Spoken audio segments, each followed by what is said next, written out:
Es interesante cómo ellos, lógicamente, en la actividad diaria tenía que haber un medio de propagación siempre.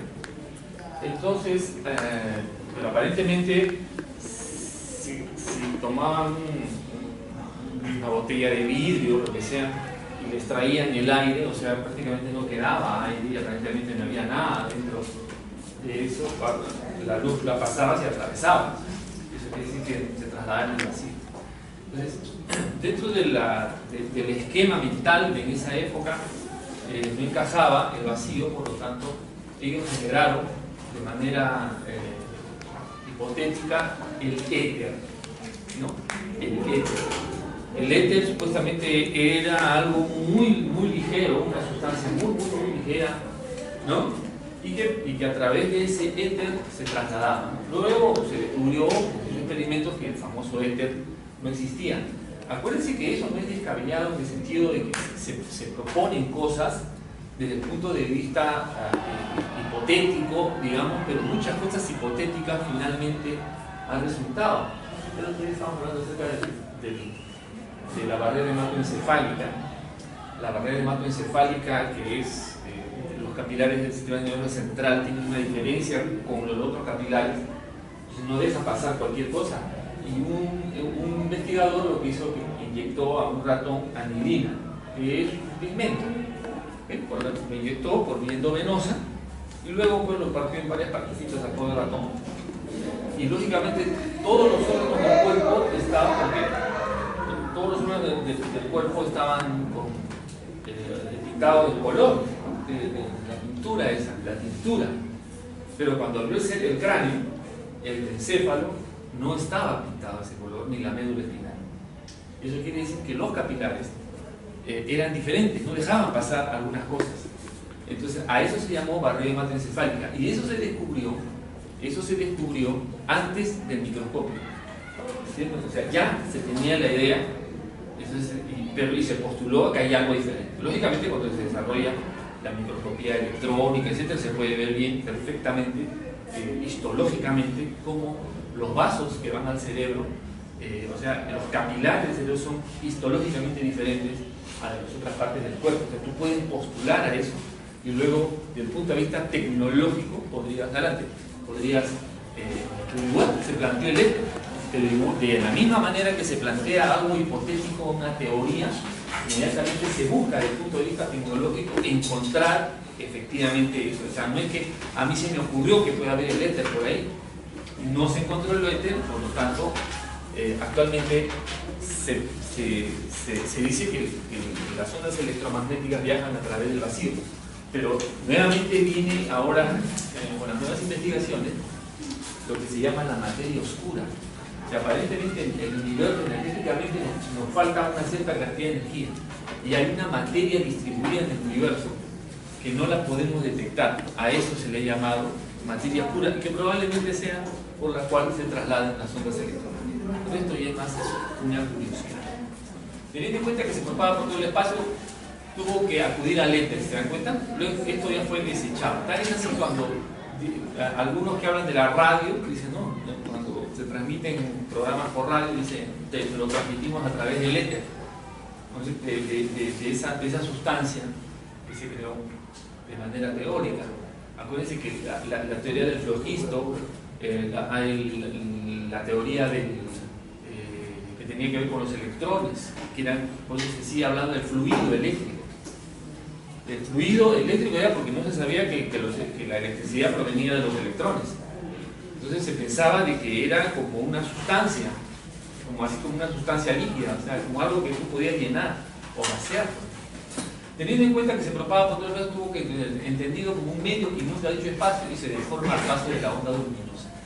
El principio de Huygens predice comportamiento de la luz que la teoría corpuscular de Newton nos puede explicar. Uno de ellos es la doble refracción aire-vidrio-aire, en la que la luz se desvía acercándose a la dirección normal al pasar el aire ambiente y recupera la dirección inicial, ¿no es cierto? Como esta, que es explicado desde el punto de vista ondulatorio, pero que no es muy bien explicado desde el punto de vista corpuscular, ¿no? Entonces de ahí aparece lo que se llama la dualidad onda-partícula. como se puede ver acá, finalmente la materia aparentemente funciona de las dos maneras. Aquí, por ejemplo, este es un cilindro, pero si nosotros le damos una proyección de luz, ¿no?, en este sentido, sobre esta pared va a aparecer la imagen como un cuadrado. Y si nosotros le aplicamos en este sentido, aquí la sombra va a ser un círculo. O sea, dos cosas completamente diferentes a partir del mismo cuerpo. Es algo así la dualidad onda-partícula. A veces la materia se comporta en forma ondulatoria y a veces se comporta en forma de cuantos, de paquetes energéticos. O sea, actualmente se considera que la dualidad onda-partícula es un concepto de mecánica cuántica según el cual no hay diferencias fundamentales entre partículas. Las partículas pueden comportarse como ondas y las ondas pueden comportarse como partículas, ¿no?, según Stephen Hawking en el año 2001, pero esto ya ha sido postulado hace mucho tiempo. De Broglie justamente encuentra una relación matemática entre las ondas electromagnéticas que supuestamente no tienen masa y las partículas. Es decir, un electrón que tiene una determinada masa, esto se llama impulso o cantidad de movimiento, la masa por la velocidad se llama impulso. Y fíjense que si yo divido la constante de Planck por el impulso, el impulso me da una longitud de onda. Eso quiere decir que un auto, si yo es una tonelada, empieza una tonelada y lo multiplico por 100 km por hora a esa velocidad, y eso lo divido la constante de Planck, eso me va a dar una cierta longitud de onda. Es decir, que inclusive una cosa como esta, tan masiva, puedo representarla desde el punto de vista de una onda, a pesar que es una gran partícula, digamos, una masa muy grande.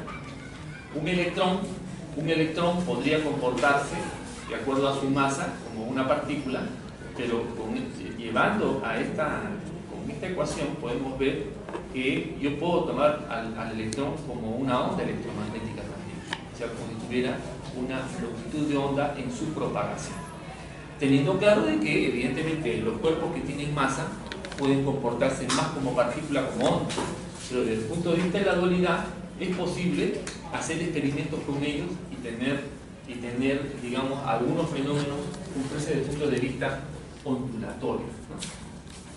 Pero vamos a usar más tardecito. Dice, H es la constante de Planck, que es el momento lineal de la partícula de la materia, ¿no? Le llaman impulso o cantidad de movimiento también, masa por velocidad. Dice, comprobado experimentalmente en múltiples ocasiones. Fue introducido por de Broglie, físico francés del siglo XX. En 1934, su tesis doctoral propuso la existencia de ondas de materia, es decir, que toda materia tenía onda asociada a ella. Entonces dice, oiga, pero esta es una partícula. ¿Qué pasa? Ya. Entonces, está bien. Es que estaba harto. Está bien. A ver, díganme ustedes, no entiendo. Al menos es una buena manera que hacer conmigo. Les conté de Caparó, está en el Facebook. El alumno Caparó, nunca me olvidé, se quedaba dormido así. Todo el mundo se quedaba dormido así. ¿No? Pero este pata se estaba así, se tiraba para atrás, la cabeza para atrás y abría la boca. Yo agarré un papel aquí. El alumno Caparó. Fíjense, pero yo puedo, o sea, ¿y cómo? Pero en total una partícula es una onda. Claro, es una partícula porque tiene una masa, pero también la puedo ver en su propagación como una onda. Pero inmediatamente choca con algo, digamos, su comportamiento a la hora de chocar contra otro cuerpo probablemente se comporte como un corpúsculo, digamos. O sea, yo puedo tomar en cuenta a la partícula como una onda en su propagación, o sea, que tiene una cierta longitud de onda, y evidentemente a los electrones pueden tener una velocidad cercana a la velocidad de luz cuando son acelerados, por ejemplo, y yo puedo sacar una longitud de onda para esta partícula en especial dependiendo de su energía, ¿no? Ahora, a ver, haciendo una abstracción, o sea, digamos, ¿cómo sería una partícula de sonido? El sonido sabemos que es una onda, ¿no? El sonido es una onda mecánica, El sonido sí necesita materia para trasladarse. Tal es así, ustedes me están escuchando.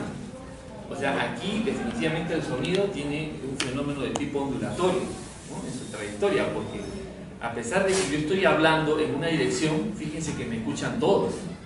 Eso quiere decir que tengo una propagación. Sería diferente si el sonido fuera una partícula. ¿Se dan cuenta? ¿No? A ver, ¿cómo sería una partícula? O sea, solamente le va a escuchar aquel que, digamos, está delante de mí en la trayectoria de la difusión de la onda, ¿no? En este caso me oiría solamente y los otros no me escucharían nada, ¿no es cierto? Acuérdense que la onda mecánica es diferente a la onda electromagnética. Estamos hablando sobre la teoría ondulatoria, que es igual para las ondas mecánicas que para las ondas electromagnéticas. La propagación es exactamente igual. Vamos a ver algunas diferencias directamente. Entonces, cuando yo estoy hablando, lo que hago es emitir aire que viene de los pulmones y atraviesan las cuerdas vocales, ¿cierto? Y las hacen vibrar. Al vibrar las cuerdas vocales, el aire que sale tiene más o menos esa vibración, o sea que genera una compresión y una expansión del aire. Esa compresión y expansión es la onda mecánica, que llega a través del aire a tus oídos y hace vibrar la membrana timpánica, ¿no? Genera un movimiento. Ahí se encuentra, y luego, como está muy cerca ahí, están los procesivos. Los procesivos trasladan rápidamente ese tipo de vibración hacia el oído medio, hacia el oído interno, donde atraviesa luego por el líquido, y se encuentran, lógicamente, con los traductores de la información que van a transformar la onda mecánica en ondas eléctricas, porque se encuentran con el séptimo y octavo par craneal, ¿no? Que va a llevar esas ondas eléctricas directamente digamos, a un centro, el famoso centro de Wernicke, que es el centro de la audición, ¿no? Más adelante se encuentra el centro de Broca, ¿no? Que es el centro del lenguaje. Muy bien, y así ustedes tienen la idea del sonido, ¿no? Muy bien. ¿Qué pasó? Si fuera una partícula, uno nomás en el camino, nomás. Bien. O solamente rompería en una sola, ¿no? O sea, si es que vemos al agua como desde el punto de vista de una partícula, solamente habría una ola, rompería la ola en un cierto sector, ¿no? Y sabemos que en toda su extensión de la playa resulta la ola. ¿Qué es una onda? Algo decían, ¿qué es una onda electromagnética? ¿Qué cosa es una radiación electromagnética? Inclusive un radioterapeuta, y esto está publicado ya, él decía, la onda electromagnética es energía en movimiento. Suena hasta poético, ¿no? Energía en movimiento, un traslado, una perturbación, dice, de alguna propiedad de un medio, ¿cierto? Que se propaga a través del espacio transportando energía. Por eso se llama que la onda es energía que se está moviendo, y el movimiento genera cierto tipo de perturbación, evidentemente, a través de la materia o a través del vacío. El medio perturbado puede ser de naturaleza diversa, como el agua, el aire, un trozo de metal o el mismo vacío. ¿Cuáles son los parámetros? Esto debe ser bien conocido por todos ustedes, ¿no? Y que debe quedar siempre bien claro. La longitud de onda. Nosotros siempre decimos que es una onda porque efectivamente es, desde el punto de vista trigonométrico, es el gráfico de la función seno, ¿no? Ahora, todas las funciones trigonométricas pueden tener digamos, una gráfica parecida. La función seno, la función coseno, tienen esa trayectoria en la cual empiezan en un punto, van hacia una máxima amplitud y luego decaen nuevamente y vuelven a subir, dando esa impresión ondulatoria como una ola del mar, ¿no? Cuando uno tiene una piedra, un estanque, la forma, esa misma forma. Entonces, por lo tanto, vamos a ver acá. Sí, ya tenemos la gráfica de conocerla. Muy bien. Entonces, si nosotros determinamos, esto es lo que se llama la periodicidad de una onda periódica, ¿no? Una uniforme periódica que se va repitiendo constantemente, nosotros vamos a ver que la longitud de onda va a ser la distancia en un gráfico de intensidad versus distancia, va a ser la distancia entre pico a pico o entre valle a valle. Esa distancia se llama longitud de onda. ¿Okay? Y distintas ondas electromagnéticas tendrán distintas longitudes de onda. ¿Okay? Es una característica importante. La otra es la amplitud. La amplitud es la intensidad de la onda. ¿Okay? La intensidad, o sea, este valor de acá a acá. Cuando es más intensa, es más alta. ¿Cierto? O sea, si yo tengo una luz amarilla y yo le pongo más corriente para que la luz amarilla sea más intensa, entonces es la misma longitud, la longitud se mantiene, pero esta cresta que está acá es más alta, o sea, tengo mayor amplitud. ¿Okay? Es la intensidad de la onda. ¿Cuál es la frecuencia? La frecuencia es el número de ciclos por unidad de tiempo. Este es un ciclo completo hasta acá. Este es un ciclo. El ciclo viene de aquí y acaba acá. Este es el ciclo. ¿Okay? Hasta acá. Si de acá hasta acá ha pasado un tiempo de un segundo, ¿okay? Si acá tengo, esto se propaga esto y este ciclo se ha formado exactamente en un segundo, la frecuencia de esta onda electromagnética será un ciclo por segundo, que es igual a un hertz. Ahora, lógicamente, si de acá si yo en un segundo veo que se forman 1000 ciclos, ¿no es cierto? Tendré 1000 ciclos por segundo, y entonces la frecuencia de la onda debe ser igual a un, ¿cómo se dice 1000? ¿El tipo de 1000? Milisegundos. Un kilohertz. Milihertz. Ahora, pero si aquí forma 1.000.000 de ciclos que se completan en un segundo, entonces voy a tener un megahertz, ¿no es cierto? Un megahertz, o sea, o 1.000.000 de ciclos por cada segundo. Hay que ya ir adelantando que tanto la frecuencia como la longitud de onda determinan el tipo de onda electromagnética, ¿no? De la misma manera como el número atómico determina el elemento, la longitud de onda y la frecuencia determinan el tipo de onda electromagnética, ¿no es cierto? Puede ser que el número, una vez que yo varío, y que puede suceder, como hemos visto en la desintegración nuclear, ¿no? Algunos radioisótopos eliminan algunos protones o neutrones, entonces cambian su número atómico. Entonces, cuando cambia su número atómico, es decir, su número de protones o número de electrones, se convierte en otro elemento, ¿no? Por eso, ustedes han escuchado la historia de la piedra filosofal. La piedra filosofal, muy buscada por los alquimistas, ¿no? Una sustancia que convierte a todos los cuerpos en oro, ¿no? Es una historia, ¿no? Alguien la encontró y él tocó la piedra y se intentó convertir en oro, no pudo disfrutar de esa riqueza, ¿no? Entonces, la piedra filosofal existe, o sea, yo puedo transformar un elemento en oro, como se puede hacer actualmente. Entonces, gastamos un montón de plata, es más caro que el resultado, pero puedo convertir algo en oro, no todos los elementos, pero sí un elemento que se encuentre cercano.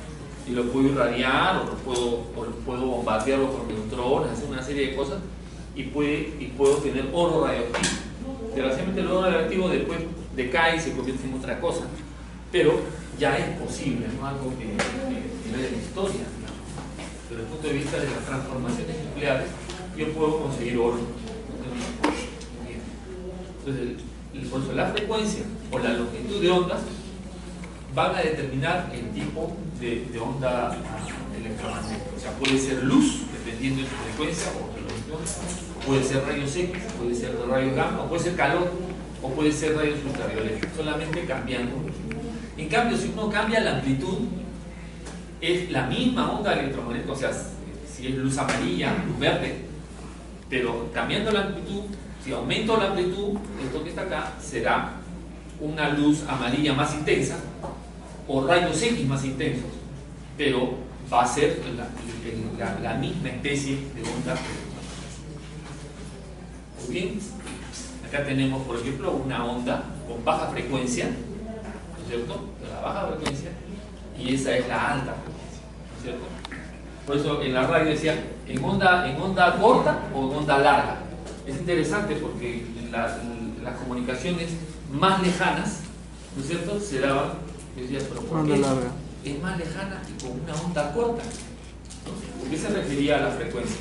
O sea, onda corta porque al tener una alta frecuencia tienes una corta, muy corto longitud de onda. O sea, las longitudes de onda que tienen mayor frecuencia tienen menor longitud de onda.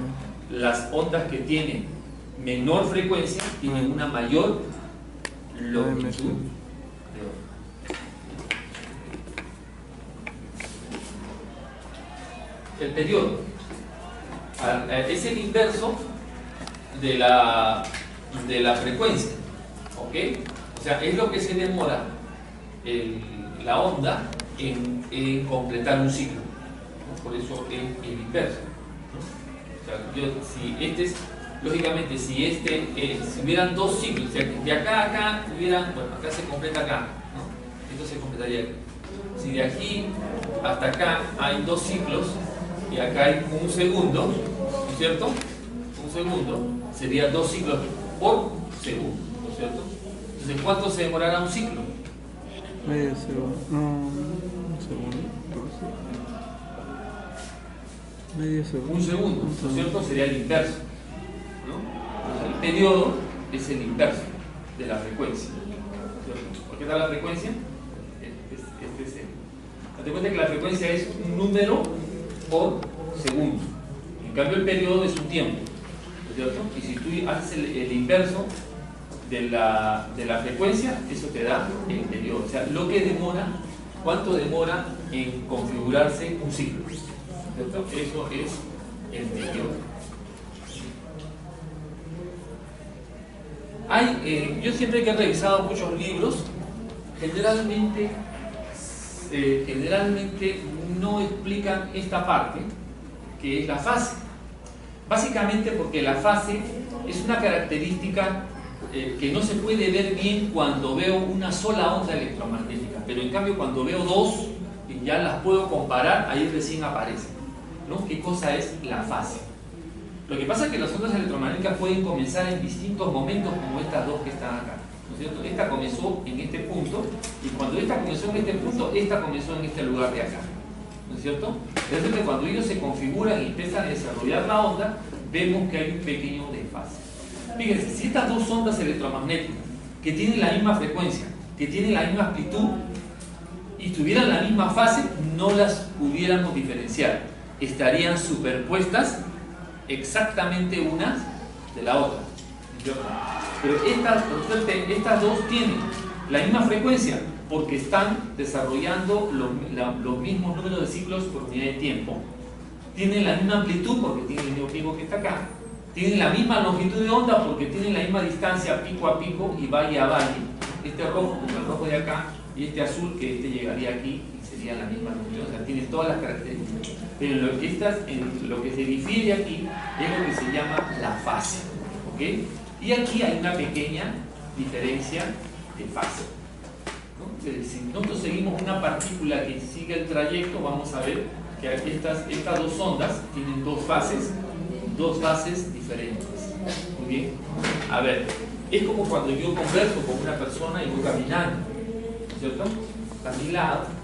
Y lógicamente no hay manera de conversar de otra manera, de otra forma. Estoy con mi enamorada, con mi novia, yo le digo, hola, te puedo invitar al cine. Ya te invitan al cine, de frente te van al tele. Ya, variado. Placa, ¿quieres chapar? Ya. Bueno, pero antes nosotros de mi época todavía conversábamos. Entonces, ¿y qué tal, señorita? Y vas caminando y para comunicarte, no vas a caminar más rápido. Y flaca, ¿cómo estás? Entonces, pero, si te das cuenta, mientras la chica pone el pie derecho al piso, yo probablemente esté poniendo el pie izquierdo y sucesivamente. Pero si empezamos a caminar, o sea, mira, ahí tenemos dos frecuencias pero con fases diferentes. Pero si ella justo cuando pongo el pie derecho así, ella pone el pie derecho así, y cuando pongo el pie izquierdo acá, pone el pie izquierdo, entonces ahí no solamente tenemos la misma frecuencia, sino además tenemos la misma fase. En resonancia magnética vamos a ver que la fase es un factor y un parámetro fundamental. Tan es así que en resonancia magnética hay una imagen que se llama imagen de fase. Muy bien, pero en rayos X nos interesa bien las rectificaciones, ¿no? En las rectificaciones, ¿por qué? Fíjense que si esto fuera una onda electromagnética, eso lo van a ver en instrumentación, tecnología radiológica.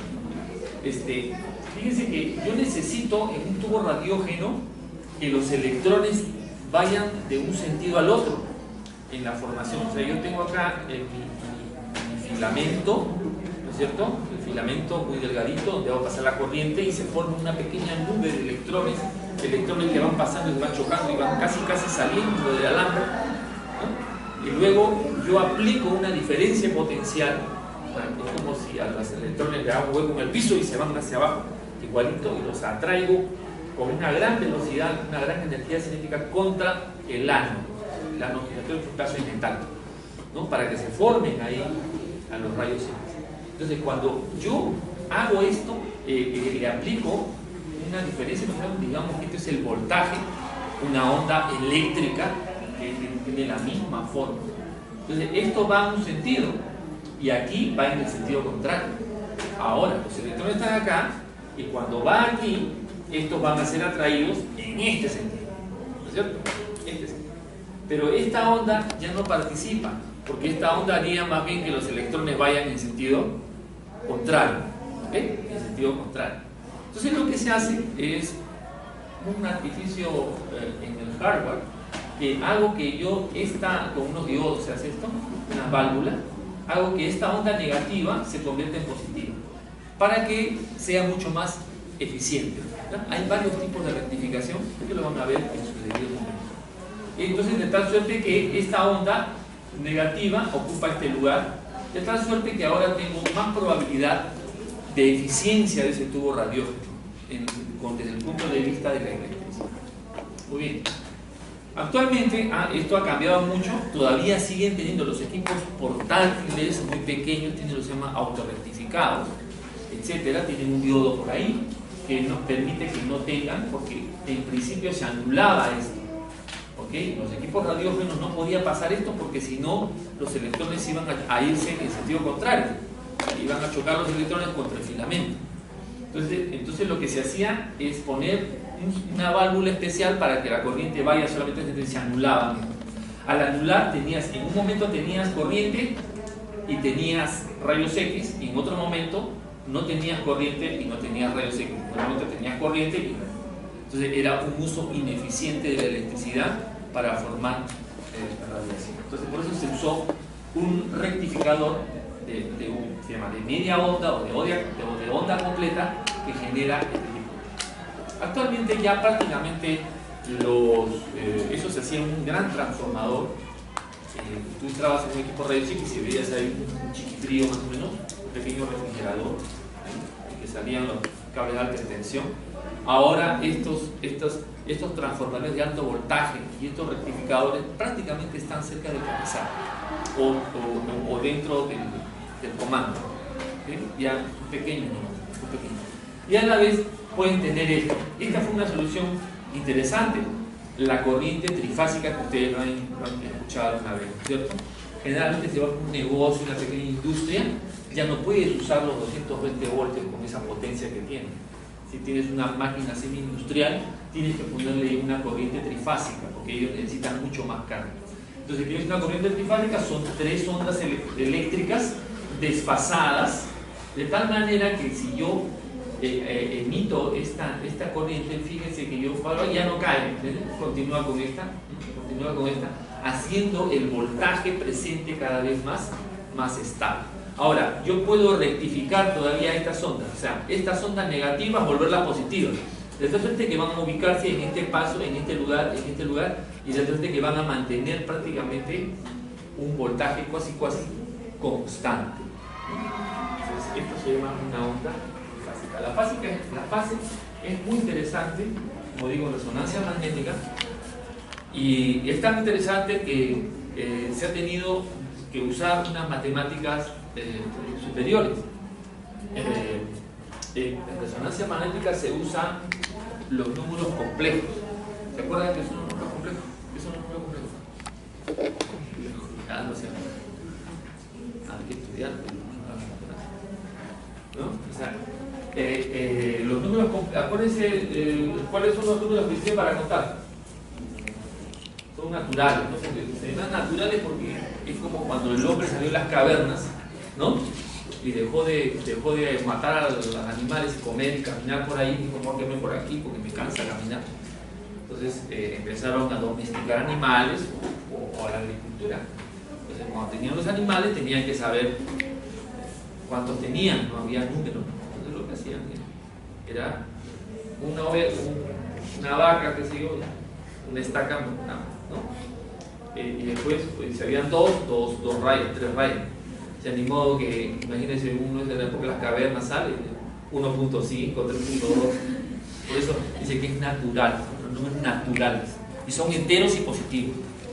Es evidente que la técnica, cuando empezamos a hablar, por ejemplo, de temperaturas bajo cero, etc., o algunas operaciones de, por ejemplo, 3 menos 5, ya no estaban los números naturales.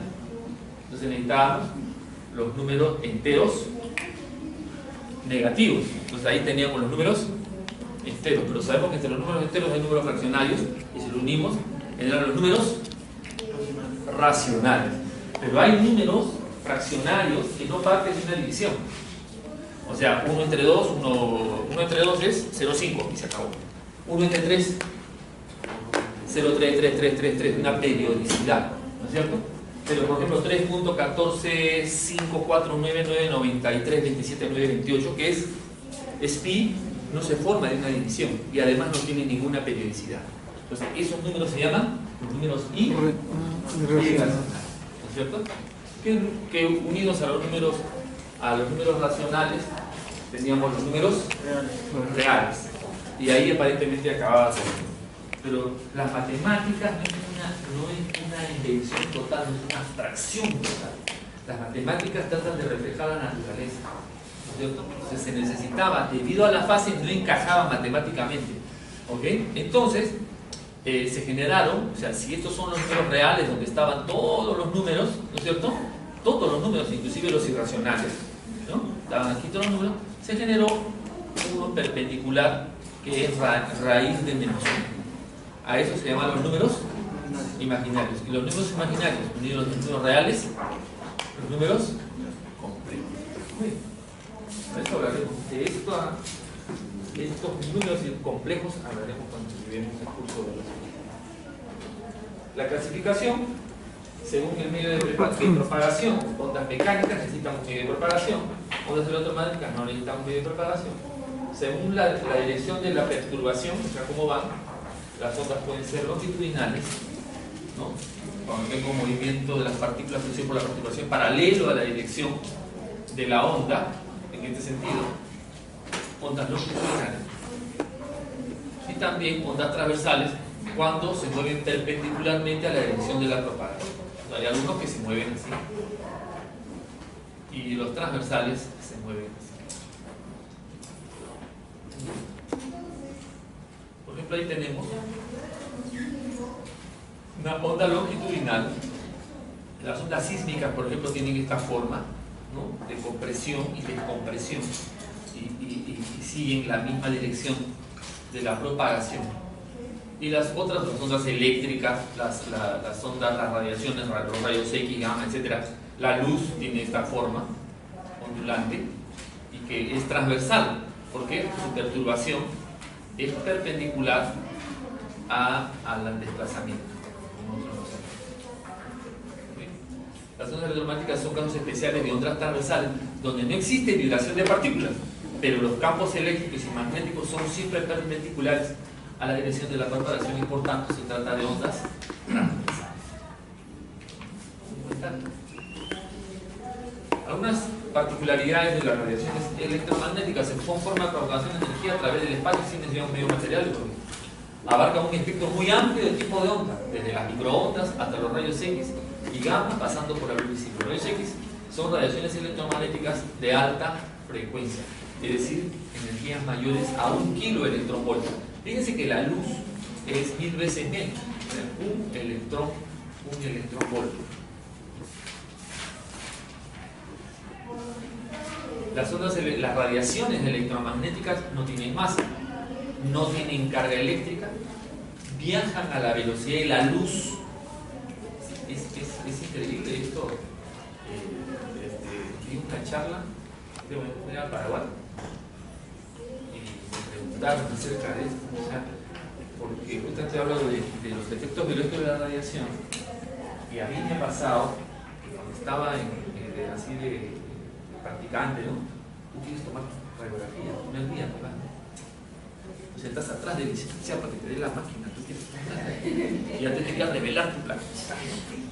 Estás saliendo, ¿en qué momento me tocan? De detrás del licenciado. Entonces, ya se coloca, chasis, pone la marca aquí, mira, está subiendo. Hay colegas que hay neurólogos que son muy asequibles, ¿no? Y te enseñan. En cambio hay otro que no me pagan, el plan que está mirando así, usted se tapa todavía. Bueno, cosas que pasan. Si yo estaba así, entonces ya, listo, vamos, entonces tenemos que entrar al comando. Entrar primero. Tome aire, conténgalo, no respire, plan. Entonces, se dirige hacia la puerta para ir al paciente, y cuando yo estoy atrás, yo iba atrás también, pues no, así rapidito, para sacarla, para ganarle, para sacar el chasis. Y yo, ya, estamos. Nuevas técnicas. Y ya, pero cuando agarré confianza, le digo, licenciado, ¿por qué cada vez que salimos usted me para usted? Ah, me dice, es que está rebotando la radiación. Ah, está bien, yo también tomaba y también. Todos tenemos una idea acerca de las radiaciones, pues, pero fíjense los fiascos que uno puede hacer. La radiación tiene la velocidad de la luz, 300.000 kilómetros por segundo. 300.000. 300.000. ¿Me entiendes? O sea que, mira, la luz se demora 500 segundos para llegar, la luz del sol se demora 500 segundos para llegar a la Tierra. 500 segundos. O sea, 8 minutos. Y el sol está lejos, ¿no? Imagínense de aquí para allá. O sea, micromillonésima de segundo. ¿Me entiendes? O sea, tú disparas y ya se acabó. O sea, ya hizo ahora, empezando porque la segunda, que es inmediatamente que lanzas, ya tiene muy poca energía. Entonces las siguientes colisiones prácticamente son nada, ¿no? Ahora, teóricamente, desde el punto de vista, acuérdense que la energía no se destruye, se va transformando, pero probablemente desde un punto de vista, como yo le llamo, exponencial, o sea, va así y después ¡fum! ¿Entiendes? O sea, ya eso ya no importa, ¿no? Las variaciones son mínimas. Entonces, pero fíjate cómo tienen esa idea. Entonces, uno que está ahí también me dice que era argentino, porque he ido a una ciudad que se llama Ciudad del Este, ¿okay? Donde está, por aquí cerquita está Paraguay, acá está Brasil y acá está Argentina, ¿no? En esa zona. Me fui a ver las cataratas de Iguazú, y otras cositas más, por ahí, estaba lindo todo. Si entran en mi Facebook van a ver las cosas. No, impresionante, la verdad, es impresionante ver tanta agua tirada por la calle. Entonces me preguntó que cuánto tiempo quedaba la radiación. Pobrecito era, cuánto tiempo quedaba. Y así. Y en la empresa que yo trabajo, una tecnóloga argentina, dice, la quiero conocer, las enfermeras le pidieron que dé una charla. Y en una charla dijo que la radiación se queda en el ambiente 10 minutos después de tomarla, un arco en cera. Entonces fíjense, es interesante porque te pueden convencer de que eso sucede si que tú no tienes claro tu conocimiento físico, ¿no? Entonces las ondas electromagnéticas, la luz, los rayos X, más viajan a la velocidad. Tienen energías diferentes y mensurables, o sea, tienen diferentes frecuencias y diferentes polos de longitud de onda. Todas las reacciones enzimáticas se propagan, se desplazan en línea recta. Por eso es que yo tenía una puertita en tomografía, centro que trabajaba antes, una puerta, como son pesadas las puertas emplomadas, siempre se descuelgan un poquito, se descuadran. Entonces yo estaba y ahí se quedaba, no quedaba cerrada, sino quedaba un poquito entreabierta. Creo que estaba una física que venía a hacer radioterapia. Entonces me dice, un momentito, hay que cerrar bien la puerta. Pase acá al costadito nomás, le digo. No. La radiación es acumulativa. Sí, le digo, pero la radiación no es gas, pues. ¿Entiendes? O sea, lo único que necesitas es un biombo. Por cuestiones de construcción, elegancia, estructural, arquitectura, decoración. O sea, nos han hecho un comando. ¿No entiendes? Un comando. O sea, un comando donde te sientas, tomas tu café, tienes tu computadora, que se ve bonito tu comando. Pero tú necesitas solamente un biombo. ¿Me entiendes? O sea, una cosa así. Ahí, tú te paras atrás. Se acabó, no necesitas más. O sea, la radiación no hace curvita. ¿Me entiendes? ¿No? Chao. Mañana nos vamos al campeonato de este Chaquimaín de la clínica, está bravo. Hasta que va a ser. Nos vamos a la final. Si ganamos, vamos a la final. Estoy pero bravo, ¿no? Después me compraron mis zapatillas, me puse unos clavos de ahí. Bueno, ¿me estaba contando? En línea recta, ¿se dan cuenta? Cierra la puerta. Espérate acá, no pasa nada. La tomografía computada todavía da menos cantidad de porque es la más colimada y además hay toda una zona donde va, ¿no es cierto? Entonces, ¿qué tienes? Te cae ni la secundaria te cae, porque o va así, o va así. Entonces choca acá, choca y ya tienes la secundaria. Y la secundaria para que llegue hasta... Nada, por eso, si solamente, exclusivamente trabajan en tomografía, es opcional el uso del dosímetro.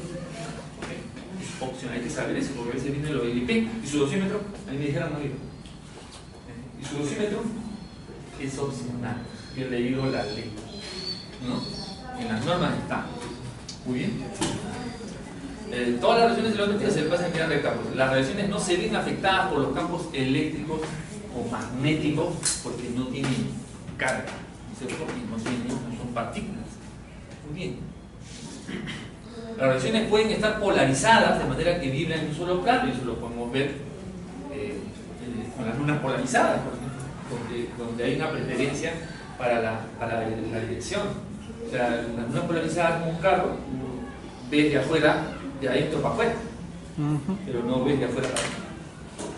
Después te metes tu carrito, luego la lunita, nadie te ve, aunque estás en una cartona, ¿no? Las radiaciones son capaces de producir interferencia constructiva y destructiva dependiendo de la longitud de onda. O sea, las interferencias con los rayos X, por ejemplo, solamente se pueden ver con cierto tipo de cristal. Todas las radiaciones cumplen el principio de dualidad y por tanto pueden considerarse como ondas o como cuantos de energía y como momentos, o sea, partículas. Muy bien, esto ya lo hemos visto.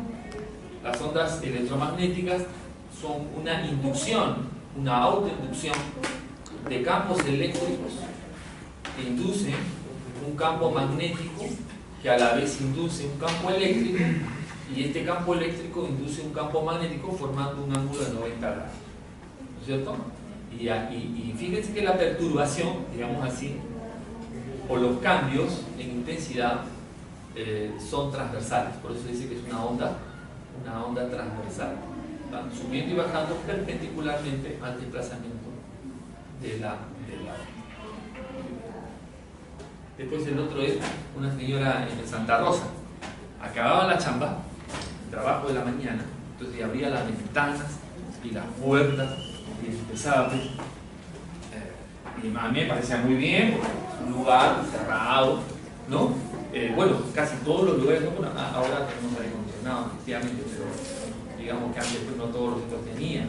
Entonces, normalmente tenían sus zonas de ventilación cerradas completamente con unos ventanales, digamos, con unos tabiques ahí.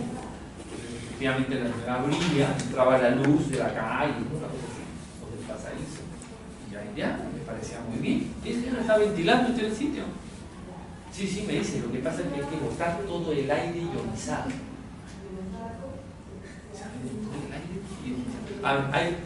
Pero dése cuenta que hay una cierta lógica, porque la radiación causa ionización, ¿no? Evidentemente, causa ionización. Pero ¿habrá aire ionizado? O sea, tú estás ahí con una radiografía de tórax y lógicamente la radiación que va a llegar al paciente atraviesa toda la masa de aire que se encuentra interpuesta. Entonces, ¿se quedará aire ionizado en el medio? Bueno, a ver si usted qué dice. No, ¿por qué?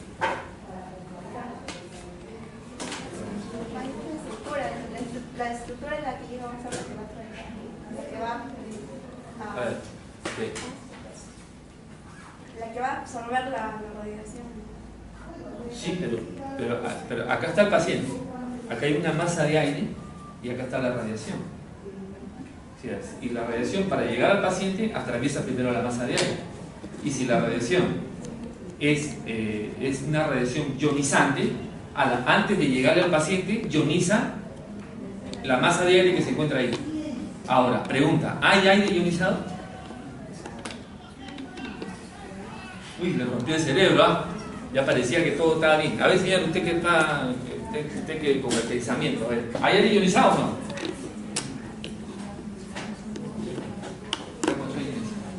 ¿Usted vio de la camarita? Aire, no creo. ¿Por? Por los componentes del aire, es oxígeno, nitrógeno. No se ioniza el oxígeno. No, un momentito. Radiación ionizante. Y dése cuenta que los gases, o sea, ¿qué cosa es el contador Geiger? Es un cubo de gas. Antiguamente los tomógrafos tenían los detectores, ahorita son de estado sólido, pero antes eran pequeñas cajitas de gas xenón. O sea que justamente usando la propiedad de ionizar que tiene la radiación. Ah, los agarré, qué bien, interesante. Pregunta de examen entonces. Pregunta es. Está grabado, dice. Se aprendí a bailar samba.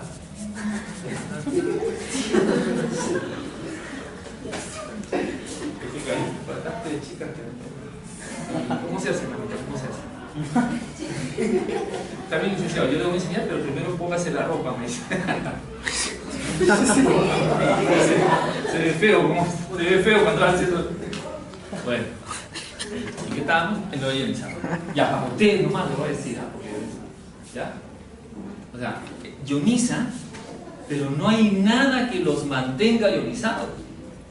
Porque atraviesa, le saca el electrón, ¿no? Al oxígeno, al nitrógeno, al argón que está en el aire, ¡pam! Y luego no hay nada que los siga manteniendo separados, no hay ninguna otra energía. Y como tengo un ion positivo y un negativo, ellos nuevamente se vuelven unidos. ¿Ok? Por eso es que cuando van a ver ustedes en los equipos de rayos X, hay gente que no sabe esto, hay unos dibujitos en el estativo de tórax, ¿no? El vertical, ¿no? Hay unos dibujitos, esos dibujitos pues sirven para algo, ¿ok? En esos dibujitos están las áreas donde se encuentran las cámaras de ionización. O sea, actualmente casi todos los equipos usan un sistema eléctrico que acota la radiación. O sea, es un sistema automatizado. O sea, tú normalmente pones kilovoltaje y miliamperaje. Era problemático antes porque tenías que ser muy preciso. ¿Ok? Tienes que ser muy preciso porque tenías una sola oportunidad o pocas oportunidades de tomar una radiografía, que no lo estás repitiendo continuamente. Y ese se revelaba, ¿no es cierto? Entonces, tenías que tener tus valores, tenías tus factores. Ahora, eso dependía si los ácidos para revelar eran nuevos. También tendría que ver la marca y el tipo de pantalla película. había una de tierra rara, etc. O sea, realmente era una ciencia y un arte realmente. En cambio, ahora, entonces llegaron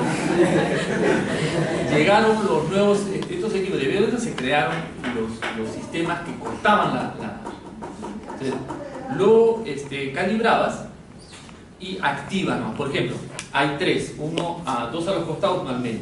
Entonces, que quieras tomar toras, activabas lo de los costados, es una camarita de ionización, tú pones el kilovoltaje y disparas, no pones MAS. Entonces, cuando cae la radiación, hasta que llega al valor calibrado, se corta el disparo. ¿Y cómo lo hace eso? Por la ionización. Yo digo, cuando se ioniza, el gas que está ahí genera cargas eléctricas, pero para que se generen las cargas eléctricas tiene que haber una diferencia potencial.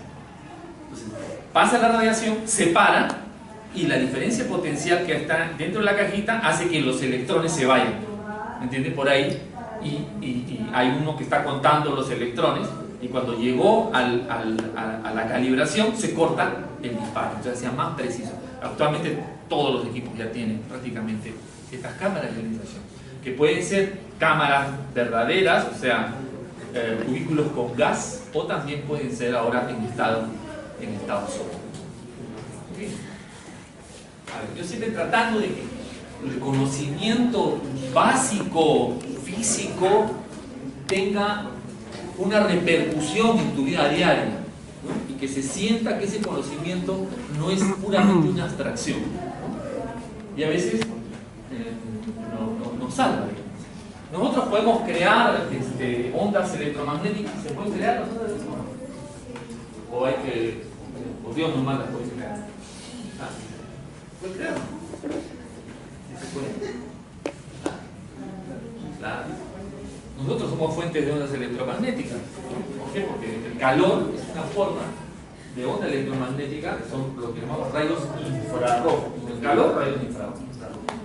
Por eso cuando algo es un foco, bueno, los focos ahora son de LED, ¿no? Pero antes de los incandescentes, a la par que daban luz, que era una onda electromagnética, salían otras ondas, como por ejemplo las ondas infrarrojas, que eran calor, ¿no? Pero nosotros podemos generar las ondas de radio, por ejemplo, o de televisión, son formadas de algún modo, digamos, ¿no? O sea, esa luz que es captada, ¿no? Puede ser transformada o puede emitir señales, ¿no? Son las primeras que se usaron, fueron en telégrafos, etc. Entonces acá tengo un circuito, por ejemplo, que se llama un oscilador, porque aquí tengo un capacitor. Fíjense acá en todas las placas un capacitor y acá tengo un conmutador, ¿no? Este es el conmutador que une, digamos, o que se cierra o se abre. Entonces se llena de energía, pero fíjense acá tengo un devanado, ¿no es cierto? O sea, prácticamente casi un electroimán tengo aquí, autoinductivo. O sea, cuando pasa la corriente se genera aquí un campo magnético, y ese campo magnético al oscilar genera un campo eléctrico.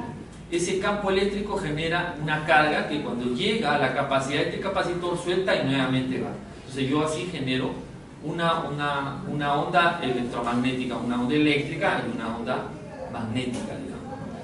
Y que con un oscilador puedo generar un tipo de circuito. Ahora, esto dependerá, porque nosotros podemos formar ondas con estos sistemas en microondas, por ejemplo, ¿cierto? En microondas, eso también me preguntaron. O sea, si el microondas era perjudicial para el cuerpo y para esto. O sea, eso está hecho. Ustedes han visto en microondas la ventanita. La ventanita, ustedes se han dado cuenta que no es una ventanita que pueden ver directamente, hay como una mallita. ¿Ok? Esa malla tiene una distancia tal que la microonda no puede pasar por ella. O sea, puede pasar la luz visible que tiene una longitud diferente a la microonda. La microonda tiene una longitud de onda mayor que la luz. La luz tiene una longitud de onda pequeña porque es una alta frecuencia. Entonces las microondas tienen una longitud de onda tal que no puede atravesar esa malla. Entonces no salen las radiofrecuencias de microondas. Está hecho para que la microonda que se forme se quede dentro del equipo. Entonces, ¿de dónde han sacado eso? Y empieza a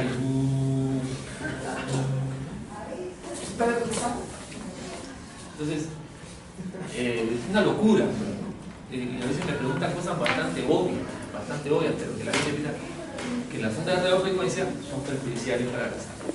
Entonces, un profesional de la salud tiene un deber con la comunidad. Entonces, dicen, no, ahí viene, es el doctor, dice, viene con su papelito blanco, hay que preguntar. Entonces, ¿qué te da nota? Oye, tú que estudias medicina o algo por el estilo, ¿te hacen una pregunta? No, yo sé tomar radiografía. No sé nada de eso. Entonces, tienen que saber, a veces te traen. A mí, en mi casa, a la puerta, yo tenía que ir a los vecinos a tomar la presión. Porque tenían miedo. Voy a cobrar ahora, ¿no? O me traían sus análisis de sangre, de orina. Entonces uno tenía que traducirse. Entonces yo, pues también, ¿te das cuenta? Entonces uno tiene que prepararse. No solamente vamos a mirar acá, ¿no? La carrera tal como está. Tenemos un deber también. Muy bien. Pregunta de examen. Pues en la práctica vendrán algunos problemas. Entonces, fíjense la relación que existe entre la longitud de onda y la frecuencia. Si yo multiplico la longitud de onda por la frecuencia de una onda, de la misma onda electromagnética, me da la velocidad de la luz, que justamente es la velocidad de propagación. Fíjense que acá hay una variante. Hemos dicho que el periodo es el inverso. A ver, no se llama inverso, es el recíproco. Es el recíproco de la frecuencia. ¿Okay? Por eso acá hemos visto que la longitud de onda entre el periodo es lo mismo que la longitud de onda multiplicada por la frecuencia. ¿Muy bien? Y esto lo vamos a utilizar más adelante. Entonces vamos a ver que hay muchas interacciones con respecto a la emisión. Hay cuerpos que pueden, los cuerpos incidentes de ondas electromagnéticas pueden reflejar, o sea, cuando hay una radiación incidente, estos cuerpos pueden reflejar una parte y pueden absorber una parte, ¿no? Además, pueden emitir también, o sea, cuando son incidentes, pueden reflejar una parte y pueden emitir también hacia el exterior. O en las cosas, una parte del incidente, o sea, gran parte del incidente es absorbido y una pequeña parte es reflejado. O también de dentro de los cuerpos pueden salir, digamos, emisiones de ondas electromagnéticas y parte de ellas pueden ser reflejadas dentro. Por eso se llama emisión. El cuerpo negro es un caso especial en el cual toda la radiación electromagnética incidente puede ser absorbida, y también cuando emiten, que sería la incidente de la parte interna, puede salir completamente al exterior con la misma cantidad de energía. Parece que la luz sobre un espejo puede ser reflejada y sobre ciertos elementos lisos, por ejemplo, hay una reflexión. La reflexión es cuando forman un mismo ángulo el haz incidente y el haz reflejado. La refracción es que cuando pasa de un medio diferente hay un cambio en la dirección de la luz. Por eso está la idea del lápiz quebrado, que lo vemos siempre, ¿no es cierto? ¿Por qué? Porque el índice de refracción del aire es diferente al índice de refracción del agua. Entonces ya hay un cambio de dirección. Eso se llama refracción. Esta es la difracción cuando pasa a través de pequeños orificios, ¿no? Dependiendo qué tipo de onda sea, tenemos este movimiento. Eso se llama la difracción. Al interponerse en camino una onda plana, una barrera, alguna abertura, a veces procedente de los puntos que están a ambos lados de la abertura no pueden avanzar. Y detrás de la barrera solo se forma un envolvente, ondas envolventes. Esa es la difracción, cuando pasamos por la luz. Tenemos una difracción de una doble ranura donde se van a formar zonas de suma, ¿no es cierto? Y zonas de interferencia. Entonces, zonas de interferencia y zonas donde se suman las ondas.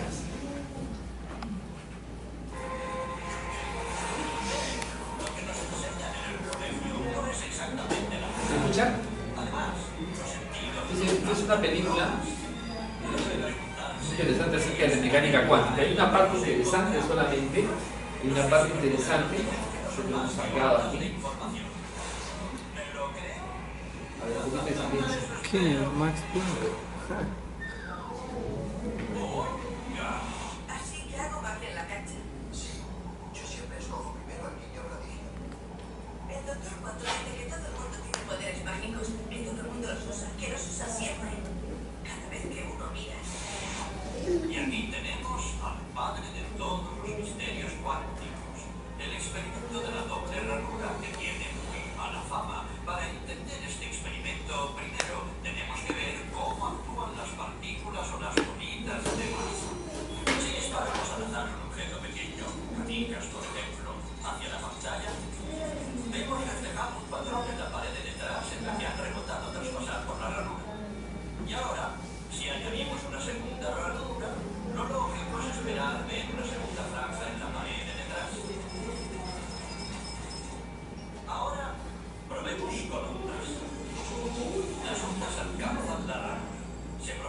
Ahora vamos a ver el mundo pequeño, digamos.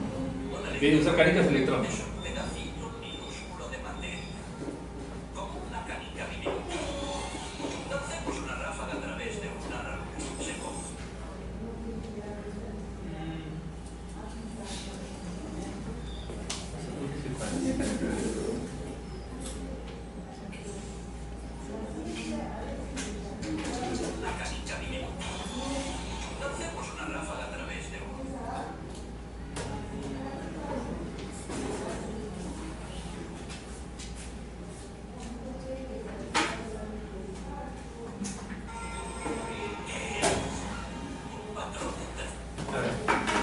Pero os explico por qué dice traca. A ver, despierten.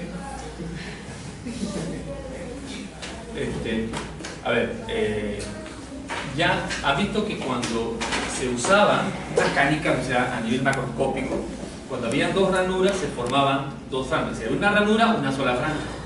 Cuando habían dos ranuras, se formaban dos franjas. ¿Ok? Cuando usábamos ondas, se generaba un patrón de interferencias. ¿Ok? Pero ahora hemos usado electrones, o sea, una ráfaga de electrones. Y hemos pasado a través de las dos ranuras. Y lo que él dice, oye, ¿qué pasó? Debimos esperar las dos líneas solamente. Pero cuando trabajamos con partículas tan pequeñas, más bien lo que encontramos es un patrón de interferencia. ¿No es cierto? Lo que no deberíamos encontrar, porque estamos trabajando con partículas y no con agua, ¿no? Como hemos visto hace un momento, o sea, no con ondas, ¿no? Sino con partículas. Hemos lanzado electrones, pedacitos de materia, pero aparece un patrón como con las ondas, no como con las canicas. Exactamente. ¿Cómo pueden trozos de materia generar un patrón de interferencias como una onda? No tiene sentido. Pero los físicos son muy inteligentes y pensaron, quizá las bolitas rebotan unas contra otras y crean ese dibujo. Y decidieron lanzar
satisfacción de medir, observar por qué ranura pasaba, conllevó que solo pasaran por una, no por las dos.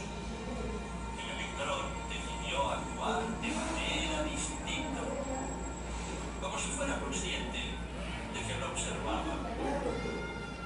Y en ese momento los físicos adentraron para siempre en el extraño submundo de los acontecimientos cuánticos. ¿Qué es la materia? ¿Canicas? ¿Ondas? ¿Y ondas de qué? ¿Y qué tiene que ver el observador con todo esto? El observador estudió la función de onda con solo mirar.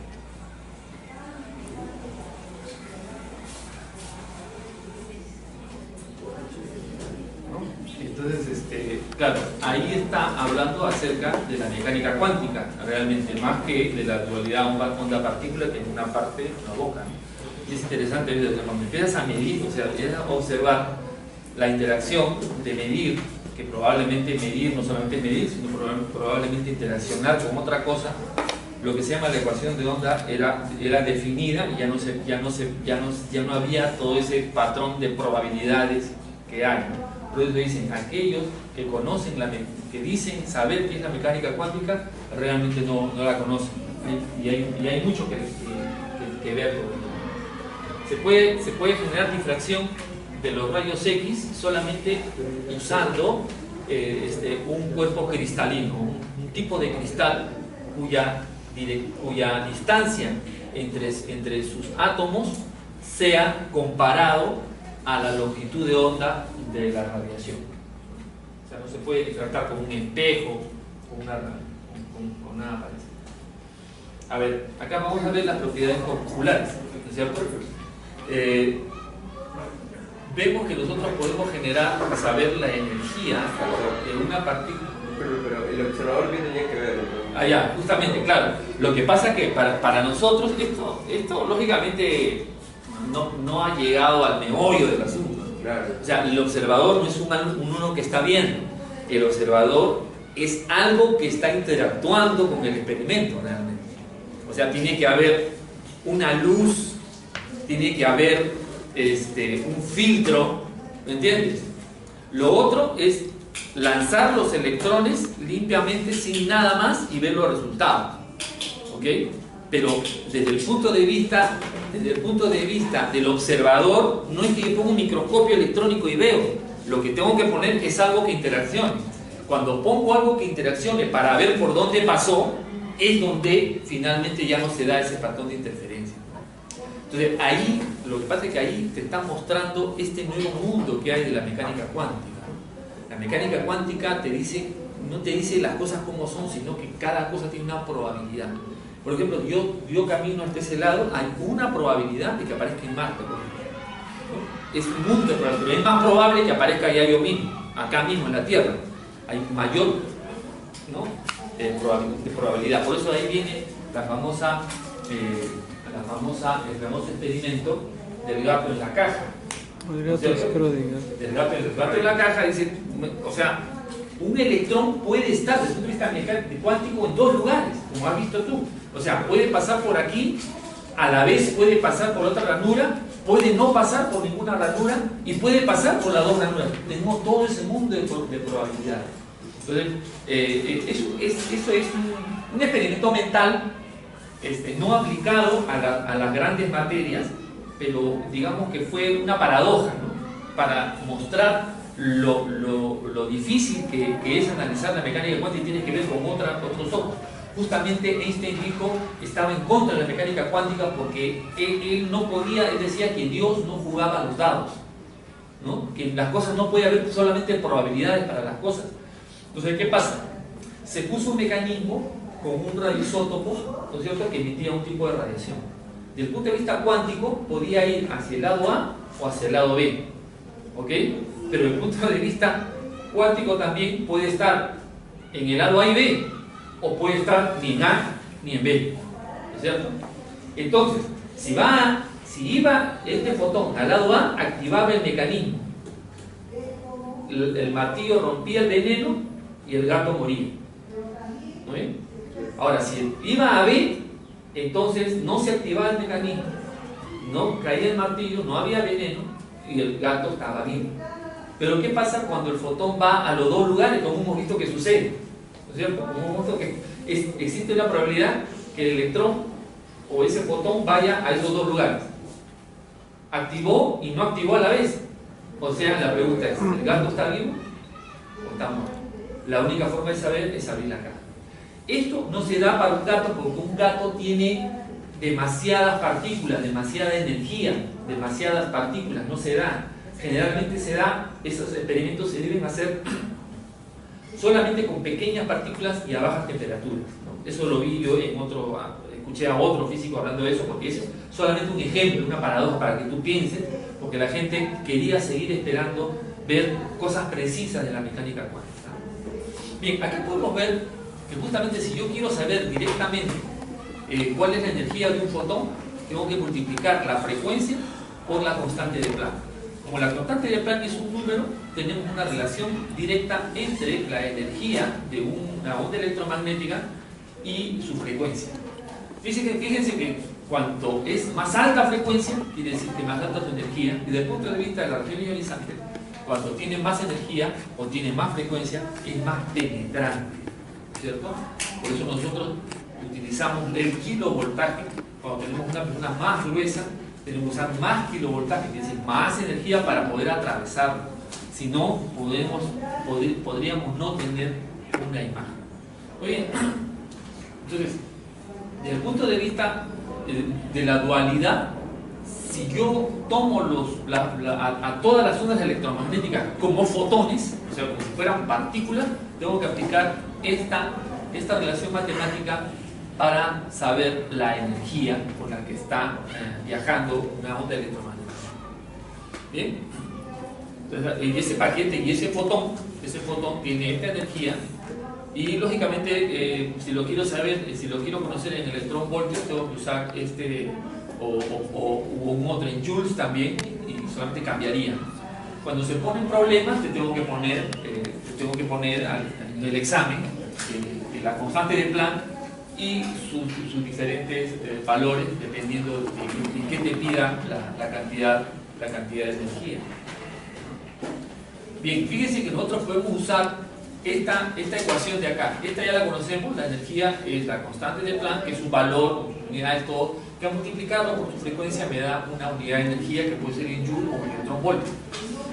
Por otro lado, vemos que la frecuencia con la longitud de onda, si la multiplicamos, me da la velocidad de la luz. Entonces yo puedo a la frecuencia intercambiarla por la velocidad de la luz y la longitud de onda, ¿no es cierto? O sea, esto que está acá lo despejo solamente, ¿bien? O sea, esto despejo, ¿no? Y acá despejo y cambiaría. O sea, la frecuencia es igual a la velocidad de la luz entre la longitud de onda, ¿está claro? ¿No? La frecuencia es igual a la velocidad de la luz entre la longitud de onda. Entonces reemplazo en B y tendría arriba constante de Planck multiplicado por la velocidad de la luz entre la longitud de onda. Entonces aquí con esta relación yo puedo relacionar la energía con la longitud de onda, ¿no? Porque acá tengo relacionada la energía con la frecuencia. Muy bien.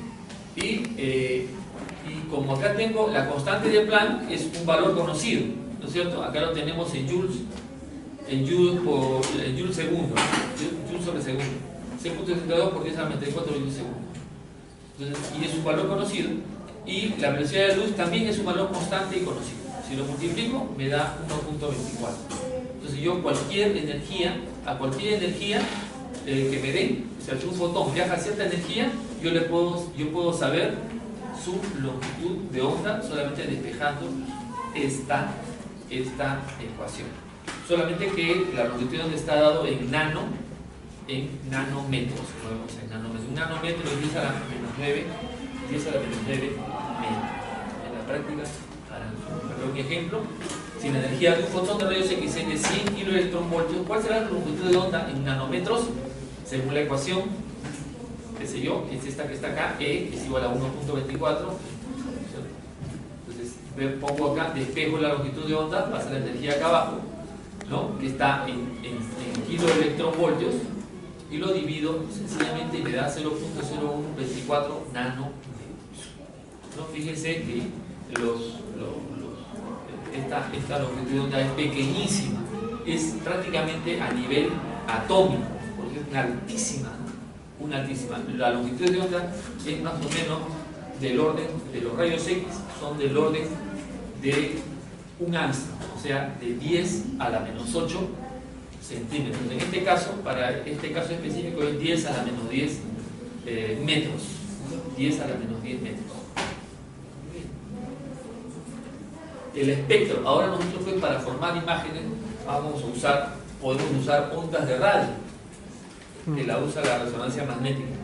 Ondas no electromagnéticas, o sea, ondas mecánicas que usa el ultrasonido que no está acá, ¿cierto? Las microondas para calentar nuestra comida, el infrarrojo que es el calor, la luz visible que usamos para ver, la ultravioleta que ya puede matar microorganismos, ¿okay? Los rayos X y los rayos gamma.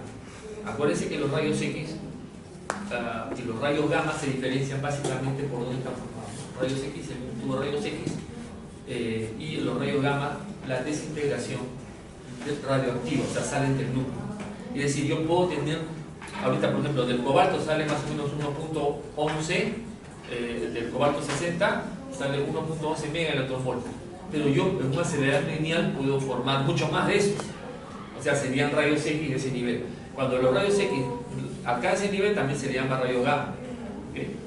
O sea que rayos X y rayos gamma son exactamente iguales. O sea, yo puedo tener rayos gamma a través de un tubo de rayos X con la misma intensidad que los rayos gamma. Pero los rayos gamma en principio, acuérdense que nosotros lo máximo que hacíamos con equipos de rayos X era 400 kb, era lo máximo que hacían. Se hacía radioterapia con equipos de rayos X, 400 kb. Y el cobalto 60 llegaba por encima de 1.000.000 de kiloelectronvoltios, por lo tanto, de 1.000.000 de electronvoltios, por lo tanto, se le llamó gamma. Pero ahora, artificialmente, yo puedo generar haces de radiación mucho más grandes.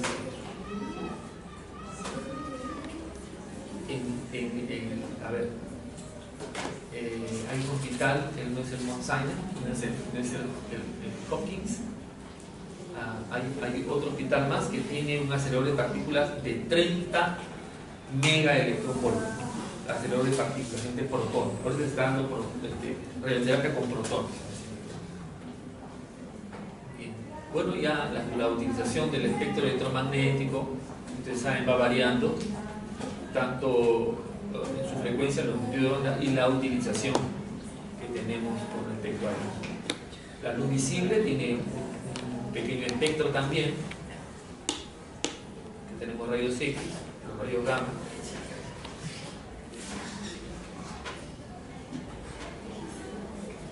Y acá estamos viendo la señal de frecuencia de 27 Hz, 28 Hz, 31 Hz, 34, 36, 38, mira cómo va subiendo. Está aumentando en frecuencia, 50 Hz, 55.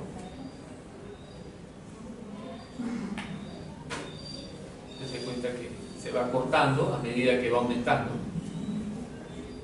Se va cortando,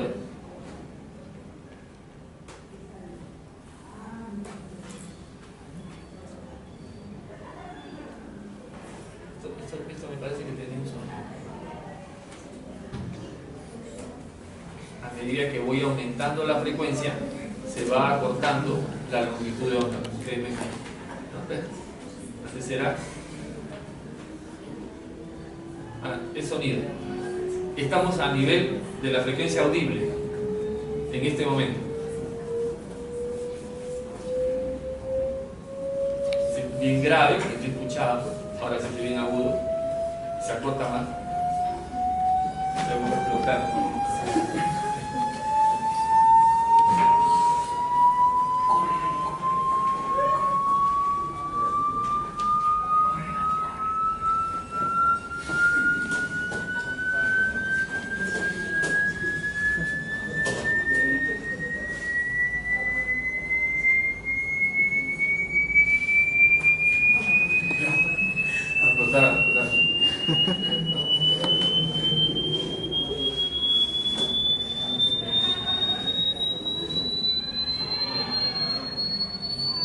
corta la longitud de onda, más alta la frecuencia. Y ahora va a pasar algo interesante. A pesar que sigue subiendo, ya no vamos a escuchar. Miren. Pero sigue subiendo. Este es el momento en que los perritos se escuchan. ¿Has visto los pitos de los, no? Los pitos de los domadores soplan y no escuchan nada. La gente no escucha, pero los perritos sí, ¿no? Y ahí acá es onda tan baja, es tan baja que no la escuchamos también. Es muy baja, no escuchamos. Muy bien. Hemos aprendido algo. Increíble esto también. Hasta algunos colegas, increíblemente, o gente que trabaja con rayos X, debe entender que esta que está acá, esto que sale es luz, que no es rayos X. Eso yo lo he visto.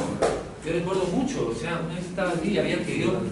Generalmente estos equipos tienen lo que se llama un timer, o sea, cuando tú prendes la luz del colimador, este es el colimador, lo ven acá, esta caja es el colimador. Fíjense que acá hay un espejo en 45 grados y acá hay un foquito. Ese foquito se quema, tú tienes que cambiarlo.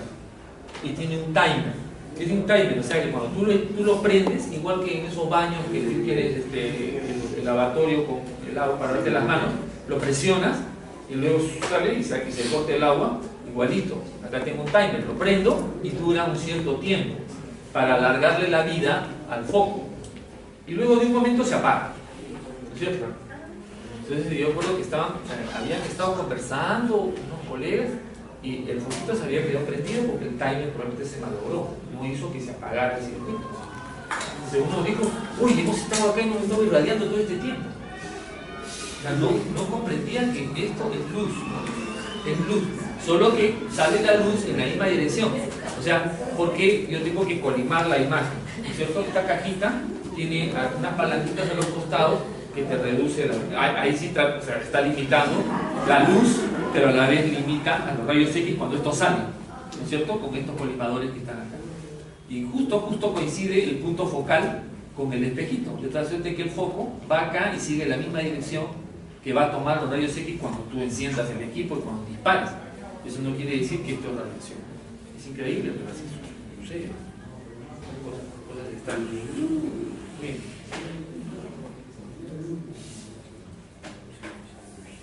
Estos son los rayos láser. Los rayos láser los usamos básicamente en tomografía computada para localizar al paciente. Donde vamos a hacer en este caso están pintando probablemente para hacer radioterapias, se marca en el cuerpo, se ponen unas marcas de plomo para luego las imágenes transponerlas a un software para determinar dónde le va a caer la radiación al paciente. Los rayos láser es una concentración de ondas electromagnéticas luminosas. Esto se hace estimulando un circuito, un cristal, haciendo que los electrones pasen a un nivel energético superior y luego bajen a un nivel energético inferior y emitan una cierta cantidad de luz. Lo que se hace es, al estimularlo, al estimular la emisión, lo hacemos en el mismo momento, de tal suerte que sale una luz súper concentrada, no esta luz difusa que sale de un foco de estos convencionales, del bulbo convencional. En el otro caso, lo que hacemos es pasarle un campo magnético tal que genero en los electrones. Acuérdense que los electrones de los átomos son partículas cargadas y estas sí son sometidas a los campos magnéticos y eléctricos. Entonces lo que hago es subirles a la misma vez, ¿no? Es como tú puedes saltar, ¿no?, de un lugar, pero a ver, un tabladillo salten a la vez, ¿no? 50 personas pueden quebrar un tabladillo a la vez. ¿No? Lo mismo se hace, se estimula con esto el cristal, sus átomos suben a un nivel y después se lo deja caer a la vez. Entonces todas esas luces, todas esas ondas electromagnéticas se concentran. O sea, este láser, por ejemplo, si yo apunto a la luna, llega hasta la luna. Claro, no puedo ver exactamente, pero tiene la suficiente potencia para llegar a la luna. El electromagnetismo que se ha utilizado, yo vi este equipo me llamó mucho la atención, es un flat panel, estaba en Chicago, estaba pasando por un lugar donde están todos los equipos, pues no pasa por ahí, justo estaba en la demostración, y me pareció que era un chasis, pero eso realmente es un flat panel, ¿ok? Es un chasis donde hay detectores, pero ¿cuál es lo interesante? De que la información no tienes que digitalizar. Actualmente existe lo que se llama la radiografía digital directa y la indirecta. ¿Okay? En la indirecta tú tomas la placa, digamos así, y tienes que pasar por un equipo que le saque la información, la digitalice y la pase a la computadora. En este caso, este flat panel, cuando tomas la radiografía, esa información pasa directamente a la computadora por Wi-Fi, por radiofrecuencia. Ustedes van a ver, bueno, acá no lo he mostrado porque no está activo, digamos, solamente el modelo. Entonces, en la pared o en la parte de arriba está el módulo, ¿no? Está con las antenitas. Entonces, actualmente nos costó $70.000 este equipo. Este equipo puede volver digitalizador a cualquier otro equipo, inclusive un convencional. O sea, ya no tienes que comprar un equipo digital directo. O sea, tú compras un equipo cualquiera y lo digitalizas. Y directamente. ¿Por qué? Porque tú pones el chasis, pones ahí, disparas, ¿no es cierto? Y la información pasa por radiofrecuencia. La antena pasa a una computadora. Tu equipo chacherosito, viejito, se convierte ahora. No, pero este flat panel cuesta más o menos $70.000. O sea que, ¿por qué? Porque nosotros teníamos un equipo digital directo, pero solamente lo teníamos en la mesa, no la teníamos en el estativo. ¿Okay? En el estativo, cuando tomábamos el estativo vertical, teníamos que digitalizarlo. En cambio, con este flat panel, lo ponemos y la información pasa por radio. Así abre la chica. Muy bien. Ese no soy yo, por si acaso. Muy bien. Muchas gracias.